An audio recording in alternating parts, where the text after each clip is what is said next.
I'm honored. I'm very. I think you can see the happiness. Good morning, Honorable. Good morning. How are you? Everyone loves you. Everyone sends greetings to you. Yeah, I send greetings to them too. Okay, Honorable. We are so grateful for the work you do on radio, on TV. You don't hold back, and you've always put our president as #1. Yeah. So, what do you see the whole picture? Where are we going, Honorable? Politically, we are going southwards in terms of development, in terms of respect to the rules of law. There's nothing much that I can appreciate from this government. Actually, we are coming from the frying pan to the fire itself, if I can say so. Because I can't be proud of a health system which has totally broken down. All infrastructures are broken down. Like of recent, I had the president talking about the restructuring of the line right from Kasese to Mombasa by 1960s and 70s. And he promised in 1988. Yes, we have it on record. Yes, but in our 10th parliament, that's the last parliament, the 10th parliament, there was some sums of money that was passed to rehabilitate the rail lines, but it was eaten. So if you have a president who's keeping on promising you and destroying what he found in place, then I cannot assure you that everything is rosy, when what you see actually is totally negative and it is continuing to be worse on a daily basis. So the situation is totally alarming. And for you, as politicians, when we tell you that the situation is alarming, you may say politicians are always supposed to be negative against the government that is in charge currently. But you have seen it with your own naked eyes. You will testify to your friends, especially those who have the Thomas kind of mind. You know Thomas, the Bible. Yeah, Thomas, the doubter. Those who doubt what we tell them, that the situation here is alarming, politically, economically, socially, in all aspects of life. There's nothing which I can praise this government or about. That's a very honest description, and it's one person you know the most cardinal thing in life is to be honest to yourself.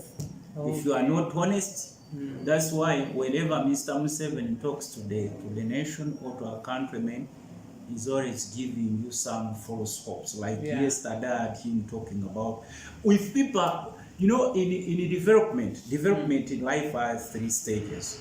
One, interventions in life have 3 stages. Yeah. There is a short-term intervention, medium-term, and long-term. Yesterday, I watched Mr. Museveni talking about how responding about how he's going to deal with the skyrocketing prices of fuel. Yeah. Then he told them that for us, we are looking at buying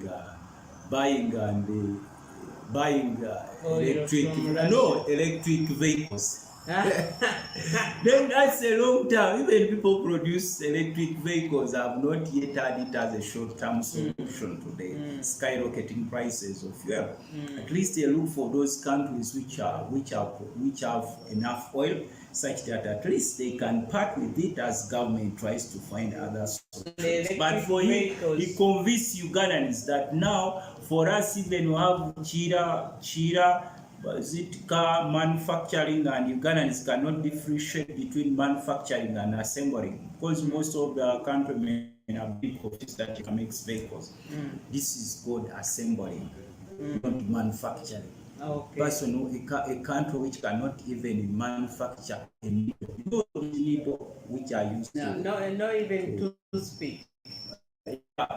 He convinced them. I saw some people, you see, sometimes when people are talking, you have to listen. Maybe you can pick a little from what he's saying to the nation or whatever, but he actually left me laughing when I heard him that the solution to the skyrocketing cost of oil or fuel or petrol or diesel is to buy electric automobiles. The borders will be electric. The vehicles will be electric. When? The buses. But the question, no one can ask him because he comes to lecture. And people were convinced that as if that solution is going to come by tomorrow, which takes more than even 50 years. Yeah. So in a country like Uganda, where citizens have lost hope, you can come and convince them and talk to them whatever you can, and you end your speech without any interruption or without any question. You can do anything you want. So we are in a sorry state, and I cannot say that for me that I'm supposed to be lamenting all the time, but try our best to ensure that at least we contribute that we can in our own means to the society. Okay, I've got 3 questions on a level. Yes. I've got 3 questions. First, I start with you. You have a church. You are doing a lot of community work. We love when you encourage people, young people, to cultivate, to do some work rather than staying there. So what about your church? In Can Uganda, you tell the viewers about my church, in Uganda, if you want to be hated, tell people the truth. Like for me, in my area where I come from, in Nakaseke, I discovered that this government has been in power for more than 3 decades. Okay. But nothing is on the ground that you can show to the community that at least it can change their ways of living. So I decided to encourage my people, not only people of Nakaseke, but Ugandans at large, that if you can start your own work, no matter the level, no matter how hard it can be, you can get something. But Ugandans are used to free things, and yet government cannot provide to them fully. So what I did, I started my own system of encouraging, especially the youth, that rather than waiting this government, you can try your own. Yeah, because even if you wait for something which will not come, it may not come. So what you do, you start with the little you have, then eventually you can be somewhere. Like for example, yesterday I was talking to someone on a certain radio, actually it's called QFM in Lira. Okay. That you have seen government has committed a lot of resources in the by-election in Soroti, in billions, not just millions, but in millions. Yeah, but the other picture in the government newspaper was showing some Karamajoms dying of hunger. And that the government has given them promise of food, but none has yet gone there. So they are totally detached. And the funny bit of it is that Karamoja 99% are NRM supporters. And none of their representatives, none of their parliamentary representatives on the local government system levels are of any other party. It's only NRM purely. So if such kind of people support NRM, the big wigs, Chief Justice, Vice President, yes. IGP, all these big wigs. And they have a special ministry. The minister in charge of Karamoja. And besides that, Karamoja is one of the most rich regions of East Africa, due to the new minerals they have just discovered from there. There are certain blue marbles, they are gold, even limestone, which is majorly used for making cement, all come from Karamoja. But they are all swindled by government officials. You find some bigger pickups, the word marbles, blah blah, such kind of minerals that are mined from there. But it is very hard to find Karamajongs who are benefiting from such. So when these white people go there to maybe to trace, actually to trace where those minerals come from, they discover that such minerals come from a region like Karamoja and even some other parts of Uganda. But the is one of the poorest areas in Uganda, because I wish that if any minerals are got from there, at least certain percentage could remain there and develop some infrastructures there. And I wasn't surprised when I saw a bigger picture in government newspapers that more than 19,000 people, 1,900 people have died of hunger. Yet we are seeing people distributing huge sums of money in by-elections. What causes that? The ignorance of people. And today, if you go to Karamoja, still the same people are dying of hunger. They are will be the going to same vote. people clapping and voting the same people, because poverty is a curse. Lutamaguzi You know that poverty is a curse. No Yeah. one should be proud of Yeah. poverty. The more you support a government which does not support you, the poorer you become. And if you can go and tour some areas of Uganda, the poorest districts in this country are the ones which support NRM regime.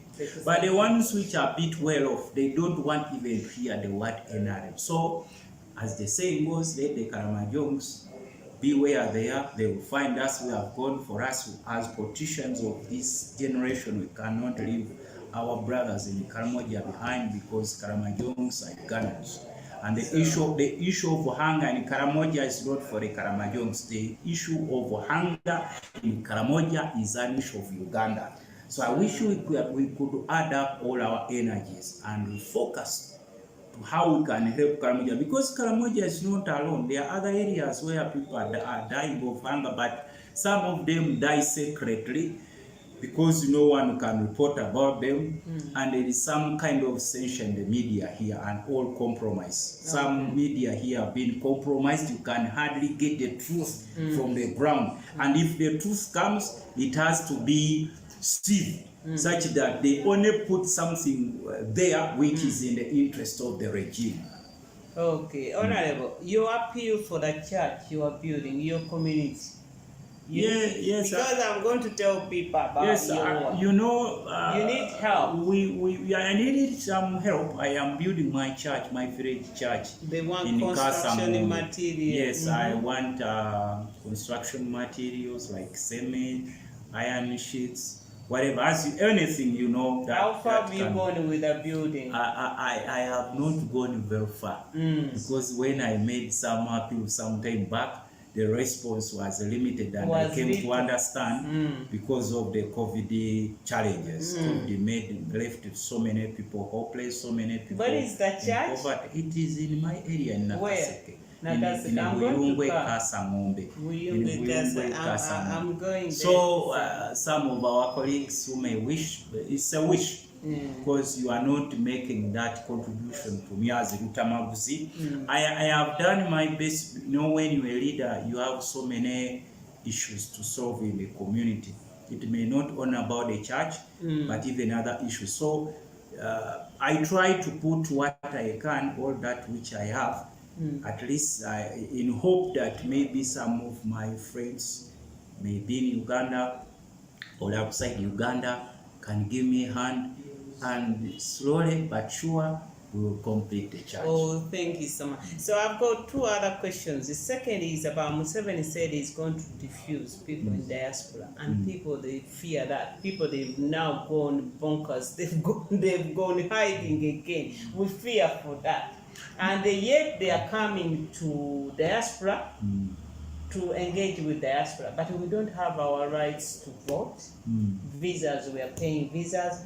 Dual nationality now is at $5,000. We don't have IDs. We don't have access to embassies. It is there, but not really what they call access. Most of these embassies are not actually put there to serve Ugandans. Those embassies are used as Museveni's bases or agents' bases. The agents who get information for the regime use embassies as their bases. So they are not just there to help Ugandans like in the past. Breach of confidentiality. Yeah, so you can go if they can. Sometimes they do, sometimes they don't. But we don't blame them, because if you have broken infrastructure at home, you have broken the systems at home, there is no way how you can build them outside your home. So I just want to appeal to Ugandans who are abroad that they should first help us. We join hands and we liberate this country. Everyone is like a refugee in Uganda. These people captured our country and are not willing to let it go. They are willing to loot this country up to zero because every day they are stealing. They took over everything that used to be owned by them. So that goes to my next question. So before you go to your next question, Ugandans should know this is their country. As much as they are abroad, this is their country. So what they should know, they should demand for their rights, not to beg, but demand. Because what is theirs is supposed to be theirs. Museveni is not a god. Some people assume, like some here in Uganda, they assume that Museveni will be here forever. He's just a human being like you. So if you put pressure there and tell him that you man, you've captured my country, you've made me almost like a refugee, because most of our countrymen who have abandoned their homeland and went abroad, they are being treated like refugees, yet some refugees here enjoying our country without any hindrance. So what they should do, they should put pressure. If the embassy does not assist you in any way, please you go and inform them, why can't you close and you go back home and you enjoy what you want to enjoy at home, rather than using our flag. Because if someone sees a flag flying from the building, then he gets to know that this is an embassy of such and such, people from such and such. So they should get united. They shouldn't give up, because this century is not a century of lamenters. No. This is a century of committed people. That's why you see some small kids in Israel, all Palestine. When they are confronting each other, they don't just go to their beds and start crying or to the radio. They stand up and look for the solution. These people who are in charge of our country are shameless. Some of those people you see in those embassies are either their girlfriends, their relatives, or their agents. Most, if we see women, they are their girlfriends, they are whatever, their relatives or whatever. So they are not there to serve Ugandans, they are there to serve Museveni and his interests. So don't be surprised that you are mistreated or you don't get the treatment you want from those embassies. If you go there and demand what is supposed to be yours, because those people purport to be working for you, and whoever goes there thinks that those people are working for Ugandans when actually they are just working for an individual, please demand your rights, or else demand the closure of those embassies. Lamentation cannot work for anyone, but when you work together, you can get what you want out of the dictator by force. I like that. Lamentation, it cannot work. So my last question, Your Honorable, personally, there is a fear that we keep on saying peaceful means. We are going to election, but from what we see from Moyo, from Kayunga, they are no longer ashamed, they steal the vote daylight. And I don't know what is going to happen to right in Soroti, but the news I'm having coming in, they are not very good. So and we had big crowds when our president turned up. So how can you really give me hope or courage of 2026 maybe? Yes, the Bible says in the book of Ecclesiastes, in the book of Ecclesiastes, I think it is chapter 5, the Bible says that there is time for everything. There is time to laugh and time to cry. There is time for everything. That's what it says. So these people, as I told you, that they are shameless. They can never stop stealing, looting, or doing whichever evil they have done to Uganda. So what Uganda should do, they should stand against all evils done to them. However, elections in Uganda are just taken to be, I don't know how ceremonial. They are no longer already purpose. You find people are supposed to be, whom we are supposed to call senior citizens, are the ones who engage in the looting of bribery. TV guest Mulindwa, and I had those are one of the shameless people. Those are one of the shameless people. They said as if election is already finished. Yeah, but those are minor people in a regime whom I cannot waste my time to talk about because they are just there for something to eat. They are not there for the country.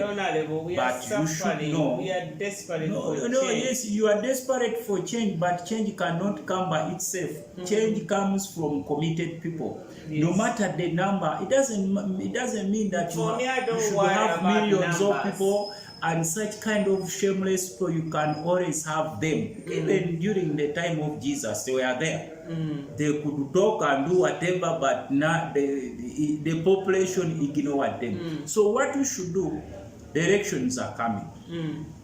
But if we come to a table and we say what kind of elections are we going to participate in? Shambles. Do we have one voice?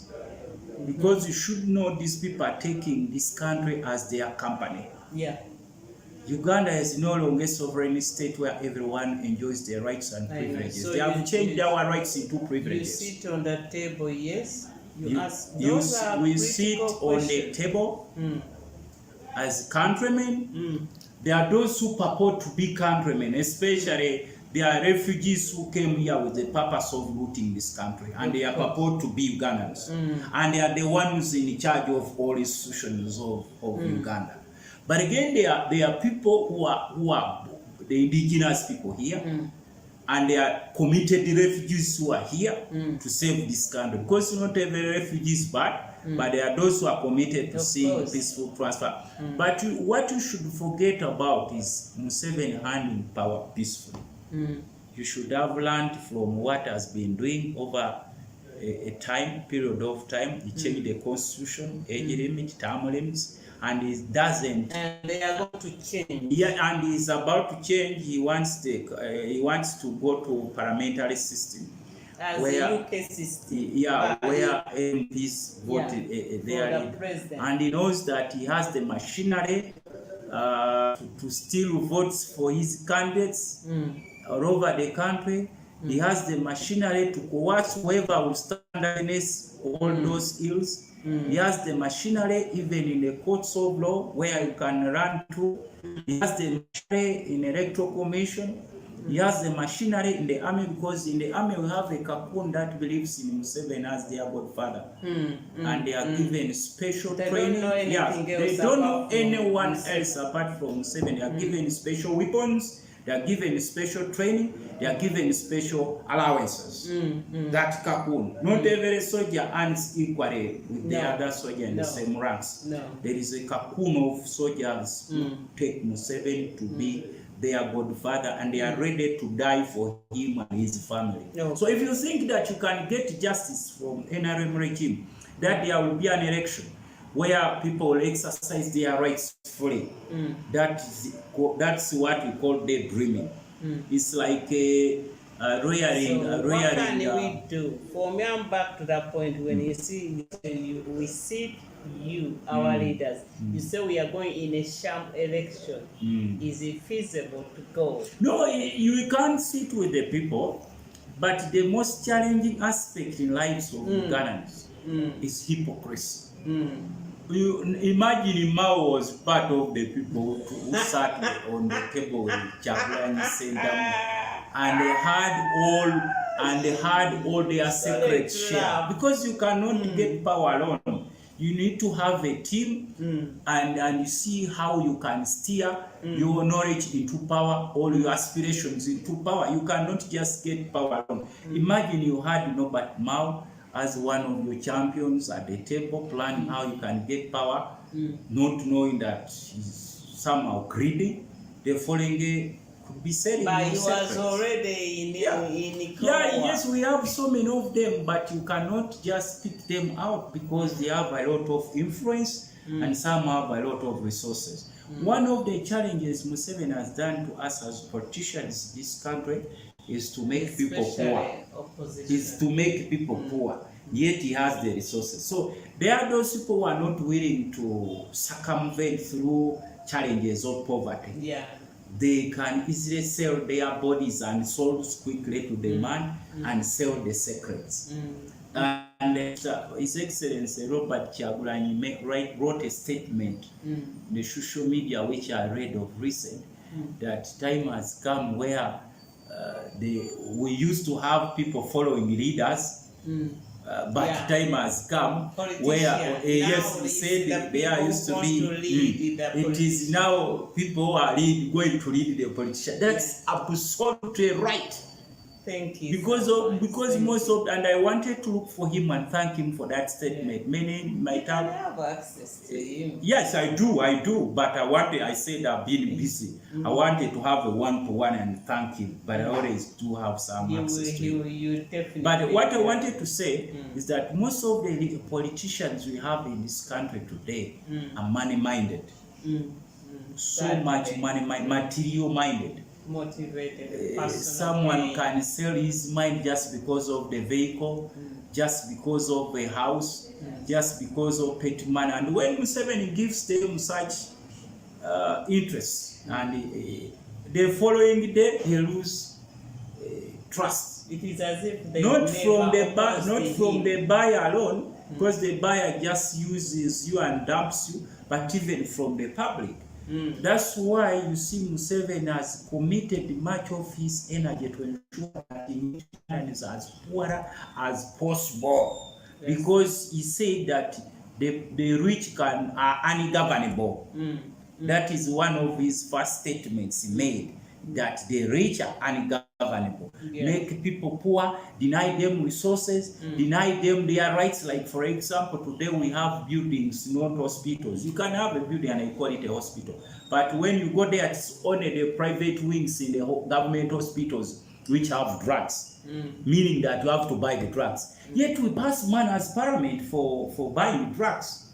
You go to the roads, these people can construct roads with billions of money. Because of the kickbacks at all levels, you find a road that could have lasted like 50 years, it can only last for 5 years.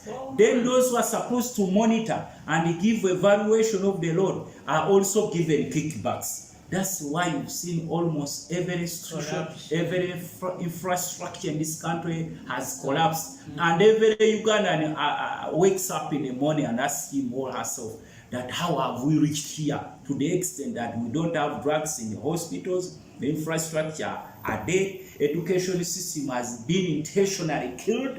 The policemen live in ramshackle buildings as if they are also refugees. Have you ever taken time and bypassed the police station? I can show you a few of them near me, you can laugh. Even some houses which used to be toilets during the colonial times have been turned into officers' homes. Those some structures which used to be toilets during colonial times at police stations have been turned into homes of police officers. So you can see that Uganda is if Uganda is a patient, they say that patient is suffering from multiple organ failure. The liver is not doing well, the kidney is not doing well. Intensive care, so and when I see some people demanding whatever they demand from Mr. Museveni, I always laugh, because this man has always been always sugarcoating his words. But people, and they doesn't mean what he says. As you said, they are poor people, they vote and they accept I have discovered the relationship between poverty and the intellectualism. The more people become poorer, the more they lose their intellectualism.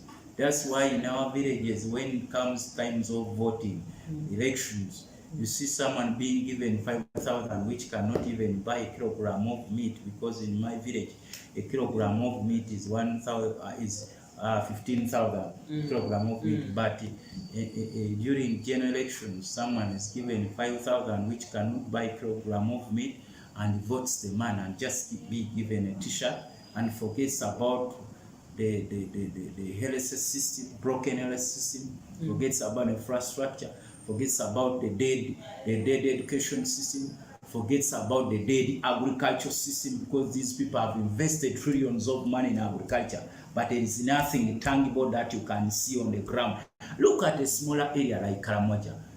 They could have used an irrigation system because of the waste that comes from Karamoja. You don't have to wait for the food aid. No. And now they don't That have is food. a shame. You know what? Do you know how America embarrasses us? Now we are waiting for World Food Program through America to come and feed the people. Get food from Southern Uganda used to everywhere. Used to be called the Pearl of Africa. Everyone was very busy. You could go to the eastern region where Busoga is. People were very busy growing maize, growing beans, and the rice. Today, these people have taken over the swamps that the Basoga used to grow, where Basoga used to grow rice. They have taken over and sold them to the Indians and Chinese. They have ensured that none of Ugandans or none of the regions we have in this country are doing well, except those regions where they come from.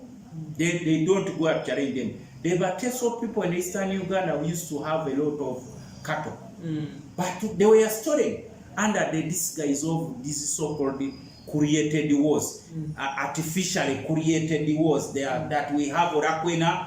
Then when Rakwena is there, all heads of cattle are stolen away, and you wonder how Rakwena can steal all those animals. Then you go to Karamoja. They have taken there all sorts of ammunitions, that the helicopter gunships, the tanks, tanks that they have gone there to fight cattle rustlers. Amidst that, then you hear that the new discoveries of blue marbles, the Karamajongs are living like refugees. In fact, some refugees are living better than Karamajongs, because I've not had the refugees die like the Karamajongs do. So now, you live in a very complicated society which you cannot understand. The more they die of poverty, the more they die of hunger, the more they vote the government. Because I wish you could not even see a single Karamajong supporting this government, whether at the local government level or at parliamentary level. But even if you ask their MPs here, that how are you seeing the situation? Because Karamajongs are not just Karamajongs, they are Ugandans. They will say, for us, they told us not to talk much politics when on the Kampala. After all, we will get back as long as the regime is in power. The regime will always support those support it, no matter the situation. Yeah, on that note, I always enjoy to listen to Honorable Lutamaguzi. Semakula? Yes. I wish to thank you. There is one person always, whenever he does lives, you play your clip, you will appreciate. He's called Faustin Masaba. Oh, you can watch him on Faustin Masaba. Oriena, Oribulai. Kamahua. That's a local language which I've spoken to Masaba. You didn't send me, but I take that duty to get your information. But you people always get time, and you get information from us. Otherwise, our country is in danger. No one is happy, because even those whom you think are happy, they live when they are not. They live their lives regretting what they have done. But if we can fix this, if we don't fix this country currently, now, currently I don't mean by tomorrow, I mean we now. Understand. If we don't fix our country by now, it's a gone country. Because the people who are in charge of this country have never had any interest in it besides just using I have discussed with the leader of opposition about accessibility, access you leaders. Now you say if you can give us information. So how the information is very clear. Our phones are very open. For me, I always give you my people. I give my people my phone. My phone is +256 757 69 4754. +256 757 69 4754. You can always reach me even it's on WhatsApp. So you reach me, you want any information, I can share it. Don't worry about for us. Me, I don't ask any money from anyone. No, we don't pay money. No, I mean I mean, don't people have think money. that when they want some information from you, they have to pay you money. This is our country. We have to work together as a team. There is no Busoga, there is no Uganda, there is no Ankole, there is no religion. This is the Republic of Uganda. We have to work together as a team for betterment of Uganda. Better Uganda is a better Busoga. A better Uganda is a better Bugisu. A better Uganda is a better Uganda. A better Uganda is a better Acholi. A better Uganda is a better Western Uganda. So when we make our lives better, and we all cherishing making our country better without any kind of discrimination or segregation, I think everyone will be happy with what we do as leaders of this country, Uganda. Yeah, Honorable, we thank you very much for handling for all your TV hosts and the radio hosts, because other people, they get pinned back, they get diverted, but you are always on the point. We thank you for handling Romushana, because you are the son in opposition. But you have handled it. We thank you the way you handle Busurwa when it's hosting. We really appreciate the way you conduct yourself. You answer those Mulindwa, you answer them, and you have continued to say anything to do with our president, with the NUP, in the name of NUP.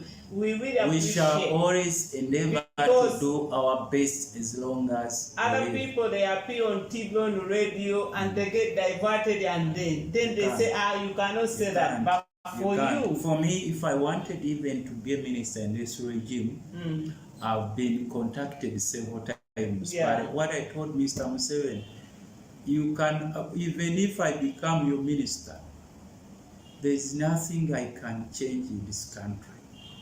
What I want from you is to see a better Uganda with better infrastructure, better education system for all of us. I don't want a better infrastructure for Nakaseka alone, because I will not always be in Nakaseka. I have to go to Gisu, I have to go to Usoga, I have to go to Gulu, and some of us want all systems to work for all Ugandans. And I told them that if you want some of us to work for you, first work for Ugandans.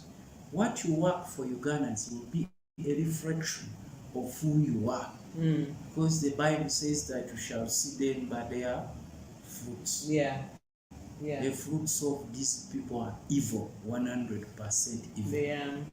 Evil. They have never wished anyone to be well, except only people from their lineage, their family, their what.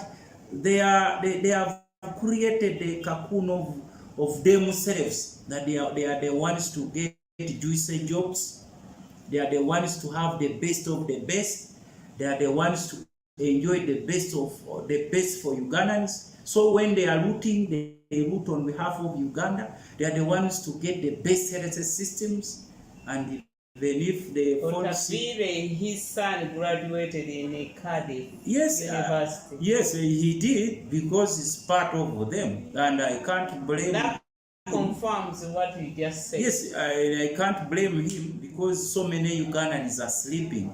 The most sleepy population in Africa is in Uganda. Yes, I agree. But that's why you can do whatever you do to someone. Someone works, doesn't find medicine in a hospital, works on a bad road. Electricity here is very expensive. These people have over borrowed and you're supposed to pay the debts, not them but us. But again, when someone is given 5,000, he gets excited and forgets all that has happened to him for the last one. So Ugandans are very funny people.